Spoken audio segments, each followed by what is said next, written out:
Drama ini melanjutkan episode sebelumnya yang menceritakan kisah seorang wanita kaya raya yang mencoba mempermainkan seorang pria polos yang tidak pernah berpacaran. Pada akhirnya, wanita itu malah jatuh cinta dan menyesal. Judul drama ini adalah Intense Love.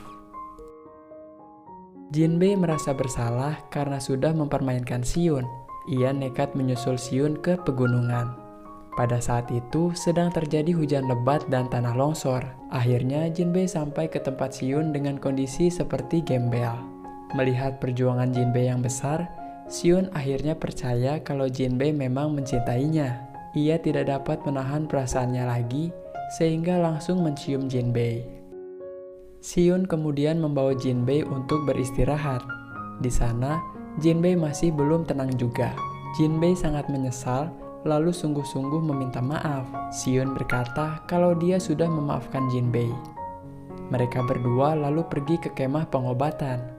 Jinbei disambut dengan hangat oleh semua rekan kerja Siun. Malam harinya, Siun memberikan hadiah yang dulu ia mau berikan. Ternyata itu sebuah anting giok. Jinbei bertanya mengapa tiba-tiba Siun memberi hadiah. Lalu Siun menjawab dengan malu-malu kalau ia sudah lama mau memberikan itu. Jinbei lalu memberi hadiah juga berupa kecupan. Keesokan harinya, Jinbei menyuapi Siun sambil berkata kalau dia harus fokus dan jangan terlalu merindukan Jinbei. Siun hanya mengangguk-angguk saja melihat Jinbei yang sangat GR. Jinbei kemudian mencium jarinya lalu menempelkannya pada bibir Siun. Tiba-tiba Siun mendekat. Jinbei mengira ini sudah saatnya. Ternyata Siun hanya mau mengambil nasi yang ada di mulut Jinbei. Jinbei memiliki ide cemerlang untuk membantu penduduk desa. Ia melakukan live streaming mencari simpati para penontonnya. Siun malah ikut-ikutan nonton padahal mereka ada di lokasi yang sama. Jinbei mendapatkan banyak hadiah dari live streamingnya. Ia berjanji akan memberikan semua itu untuk anak-anak di sana. Setelah tugas Siun selesai, mereka akhirnya pulang. Jinbei berkata kalau keberadaannya lebih dikenang oleh penduduk desa daripada keberadaan Siun. Siun pun tidak mau berdebat dan hanya mengangguk-angguk saja. Siun lalu berkata kalau Jinbei memang hebat. Mendengar itu, Jinbei makin kegeeran sambil berkata, Siun tidak akan menemukan wanita keren seperti dirinya lagi. Mereka berdua akhirnya sampai di rumah Jinbei. Makin lama, Jinbei semakin manja. Ia hanya mau duduk manis, sedangkan Siun disuruh membereskan pakaiannya. Kalau Siun menolak, Jinbei langsung pura-pura sakit lagi. Semakin hari, Jinbei dan Siun semakin bucin. Jinbei mendapat undangan untuk makan bersama kakak Siun. Ying-Ying juga ada di sana. Ia kaget melihat anting yang dipakai Jinbei. Ying-Ying memberitahu Jinbei bahwa itu adalah barang milik ibunya. Artinya, Siun benar-benar mencintai Jinbei jika ia sampai memberikan itu. Jinbei malu sekaligus bahagia mengetahui besarnya cinta Siun kepadanya. Jinbei terus memandangi anting yang Siun berikan kepadanya. Ia berinisiatif untuk memberi hadiah juga pada Siun. Jinbei kemudian menghubungi Siun supaya membuka pintu rumahnya. Tidak disangka, ternyata hadiahnya adalah diri Jinbei sendiri. Mereka pun akhirnya bermesraan. Pada hari-hari berikutnya, Siun kembali bekerja di rumah sakit, sedangkan Jinbei melanjutkan syutingnya. Siun mulai berani mendatangi lokasi syuting Jinbei. Mereka berdua pergi mencari temannya masing-masing yang tidak ada kabar. Ternyata, teman Jinbei dan teman Siun diam-diam menjalin hubungan juga. Malam harinya, Jinbei mengajak Siun untuk makan malam. Awalnya, suasana sangat romantis, tapi tiba-tiba seorang pelayan mengganti poster iklan Jinbei dengan artis lain. Akhir-akhir ini, Jinbei mulai tidak populer lagi. Ia menyembunyikan kesedihannya dan berpura-pura tersenyum pada Siun. Keesokan harinya, Siun dan Jinbei pergi merayakan ulang tahun salah satu teman mereka. Tiba-tiba saja, Jinbei merasa sangat sedih, sehingga Siun membawanya jalan-jalan. Siun lalu meninggalkan Jinbei sebentar. Tidak lama kemudian, Jinbei malah dikejar-kejar oleh para fansnya. Siun pun langsung menyelamatkan Jinbei dengan menyembunyikan wajahnya. Setelah situasinya aman, Jinbei meletakkan kepalanya ke dada Siun, lalu bertanya apakah jantung Siun berdetak dengan cepat. Siyun cuma senyum-senyum aja. Akhirnya, Jinbei memeluk Siyun sambil berkata, dirinya beruntung memiliki Siyun di sisinya. Sepanjang hari, mereka terus bersama. Jinbei mulai merayu Siyun lagi. Kali ini, Siyun menjadi lebih agresif. Jinbei pun sampai tidak bisa berkata-kata.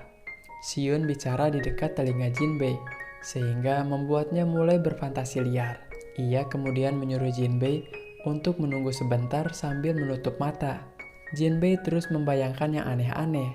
Saat Jinbei membuka matanya, ternyata Siyun hanya mau menawarkan makanan.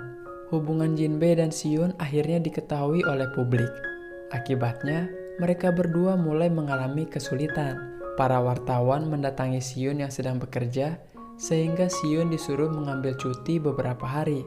Sedangkan Jinbei sendiri terpaksa putus kontrak karena dianggap melanggar perjanjian. Meskipun karir Jinbei semakin terancam, ia sudah memutuskan untuk mempertahankan Siyun. Jinbei tidak mau mengecewakan Siyun untuk kedua kalinya.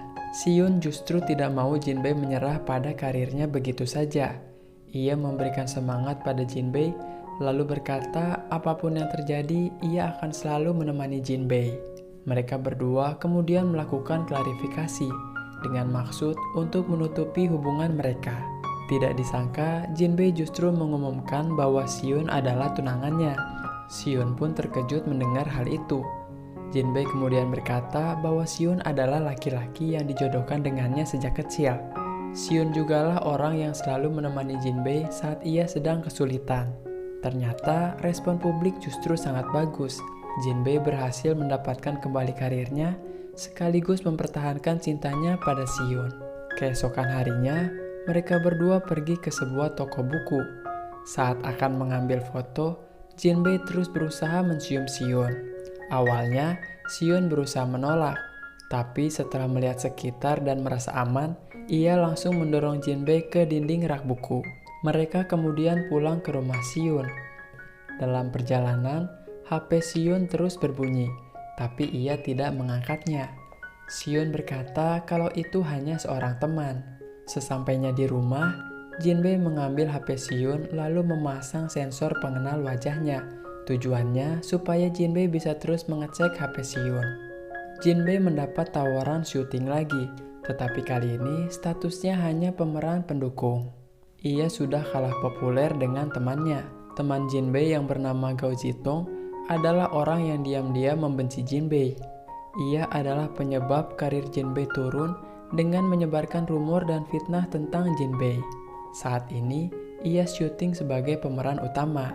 Ia menindas Jinbei dan berusaha mempermalukannya. Tiba-tiba kakak Siyun datang untuk membantu Jinbei. Ia menghentikan syuting mereka saat melihat Jinbei mulai ditindas. Gao Zitong yang sombong langsung bertanya siapa dirinya sampai berani menghentikan proses syuting. Ternyata kakak Siyun adalah investor program acara itu. Gao Zitong pun langsung berubah jadi sangat ramah. Tapi kakak Siyun tidak peduli, lalu berkata kalau Gao Zitong dikeluarkan dari acara itu. Jinbei mau berterima kasih pada kakak Siyun, tapi kakak Siyun berkata kalau dirinya hanya melakukan perintah, sambil mengarahkan pandangannya pada seorang laki-laki. Ternyata dia adalah Siyun sendiri. Jinbei pun langsung berlari memeluk Siyun. Selama ini, Siyun pura-pura tidak tahu masalah Jinbei di tempat kerjanya. Padahal, ia diam-diam menyelidiki Gao Zitong untuk membantu Jinbei. Di sisi lain, Gao Zitong harus menerima kenyataan karena karirnya mulai hancur akibat ulahnya sendiri. Gao Zitong mencoba sekali lagi untuk mendekati salah satu sutradara. Sayangnya, ia justru melihat Jinbei yang sedang ditawari proyek oleh sutradara itu. Gao Zitong yang tidak bisa menahan malu langsung pergi berlari. Jinbei pun berusaha mengejar Gao Zitong, tapi karena tidak sempat, akhirnya ia mendatangi rumah Gao Zitong. Zitong merasa malu karena di luar ia terlihat seperti orang kaya, padahal aslinya ia hanya wanita miskin yang tinggal di tempat sempit. Jinbei tidak menertawakan Gao Zitong, tetapi ia justru memberi semangat supaya Zitong bangkit lagi. Akhirnya, mereka saling berpelukan dan bermaaf-maafan. Masalah Jinbei satu persatu selesai. Ia mulai hidup seperti biasanya.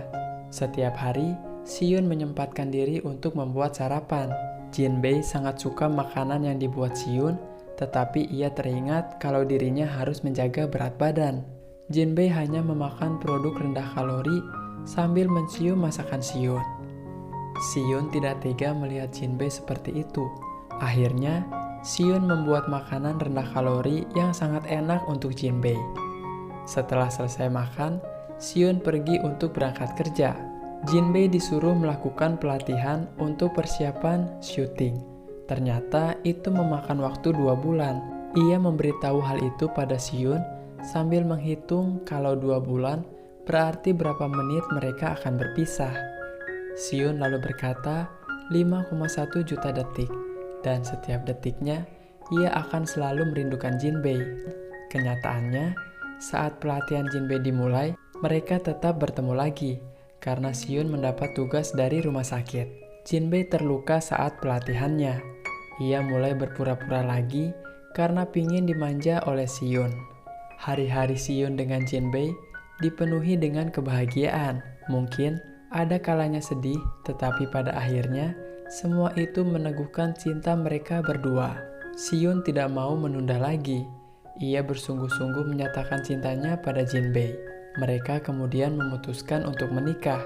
Lembaran yang baru pun akhirnya dimulai.